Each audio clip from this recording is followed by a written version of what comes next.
ಸ್ನೇಹಿತರೆ ನಮಸ್ಕಾರ. ಮತ್ತೊಂದು ವಿಡಿಯೋಗೆ ಸ್ವಾಗತ ಸುಸ್ವಾಗತ. ಸ್ನೇಹಿತರೆ, ಇದೀಗ ಬಿಗ್ ಬಾಸ್ ಗೆಲೆ ನಟ ಮತ್ತು ಕಾವ್ಯ ಅವರು ಏಕಾಏಕಿ ದಿಢೀರೆಂದು ಮಂಗಳೂರಿಗೆ ಭೇಟಿಯನ್ನು ಕೊಟ್ಟಿದ್ದಾರೆ.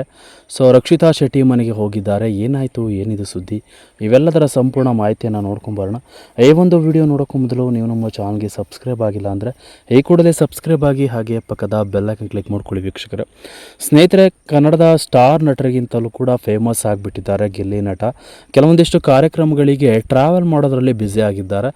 ಅಲ್ಲಿಂದ ಇಲ್ಲಿಂದ ಅಲ್ಲಿಗೆ ಗಿಲ್ಲಿ ನಟ ಟ್ರೆಂಡ್ ಆಗಿಬಿಟ್ಟಿದ್ದಾರೆ. ಇದೀಗ ಗಿಲ್ಲಿ ನಟ ಅವರು ಇವತ್ತು ಕಾವ್ಯ ಅವರ ಜೊತೆ ಕೆಲವೊಂದಿಷ್ಟು ರಿಲ್ಯಾಕ್ಸ್ ಮೂಡ್ನಲ್ಲಿ ಎಂಜಾಯ್ ಮಾಡಲಿಕ್ಕೆ ಮಂಗಳೂರಿನ ಬೀಚ್ ಕಡೆ ಹೊರಟಿದ್ದಾರೆ. ಅದೇ ಒಂದು ಸಂದರ್ಭದಲ್ಲಿ ಆ ಒಂದು ಭಾಗದಲ್ಲೇ ರಕ್ಷಿತಾ ಶೆಟ್ಟಿ ಅವರ ಮನೆ ಕೂಡ ಇತ್ತು. ಹಾಗಾಗಿ ಕಾಲ್ ಮಾಡಿದ ತಕ್ಷಣ ಇವರಿಬ್ಬರು ಕೂಡ ಅಲ್ಲಿಗೆ ಹೋಗಿ ಊಟವನ್ನು ಮಾಡಿ ಅಲ್ಲಿದ್ದಂತಹ ವಾತಾವರಣವನ್ನು ಒಂದು ದಿನ ಕಳೀಲಿಕ್ಕೆ ಹೋಗಿದ್ದಾರೆ. ಇದು ಎಲ್ಲ ಒಂದು ಕಡೆ ಖುಷಿಯಾದ ವಿಚಾರ. ಇಬ್ಬರ ಒಂದು ಸ್ನೇಹ ಹೀಗೆ ಇತ್ತು. ಹಾಗಾಗಿ ಕಾವ್ಯ ಮತ್ತು ಗಿಲ್ಲಿ ನಟ ಮತ್ತು ರಕ್ಷಿತಾ ಶೆಟ್ಟಿ ಇವರ 3 ಜನ ಒಂದು ಬಾಂಡಿಂಗ್ ಇತ್ತು ಬಿಗ್ ಬಾಸ್ ಮನೆಯೊಳಗೆ.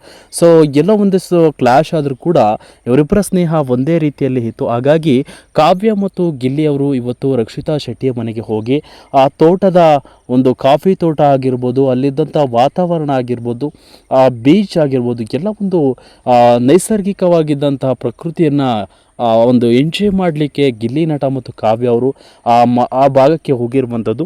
ಇಲ್ಲಿ ಸ್ಪೆಷಲ್ಲಾಗಿ ಬಾಂಗಡೆ ಮೀನು ಮತ್ತು ಮೀನಿನ ಸ್ಪೆಷಲ್ ಆದಂತಹ ಊಟವನ್ನು ರೆಡಿ ಮಾಡಿಸಿದ್ದಾರೆ ಕಾವ್ಯ ಮತ್ತು ಗಿಲ್ಲಿಗಾಗಿ. ತಾನೇ ಕೈಯಾರೆ ರೆಡಿ ಮಾಡಿರುವಂತಹ ಆ ಒಂದು ಊಟವನ್ನು ಇವತ್ತು ಗಿಲ್ಲಿ ಮತ್ತು ಕಾವ್ಯ ಅವರು ಸವಿದಿದ್ದಾರೆ.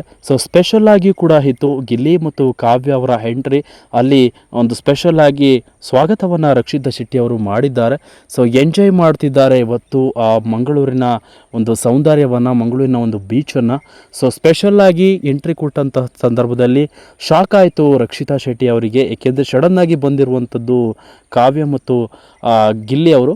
ಹಾಗಾಗಿ ಇವರಿಬ್ಬರ ಸ್ನೇಹ ಹೀಗೆ ಇರಲಿ ಅನ್ನೋದು ಎಲ್ಲರ ಒಂದು ಆಸೆ. ನೀವು ಕೂಡ ಈ ಒಂದು ಆಸೆಯನ್ನು ಮಾಡ್ಕೊಳ್ಳಿ ಅಂತ ಹೇಳ್ತಾ, ಇಬ್ಬರ ಸ್ನೇಹಕ್ಕೆ ಯಾರ ಕಣ್ಣು ಬೀಳದಷ್ಟು ಇರಲಿ ಅಂತ ದೇವರಲ್ಲಿ ಪ್ರಾರ್ಥಿಸ್ತಾ ವಿಡಿಯೋನ ಮುಗಿಸ್ತಾ ಇದ್ದೀನಿ ವೀಕ್ಷಕರೇ. Thank you.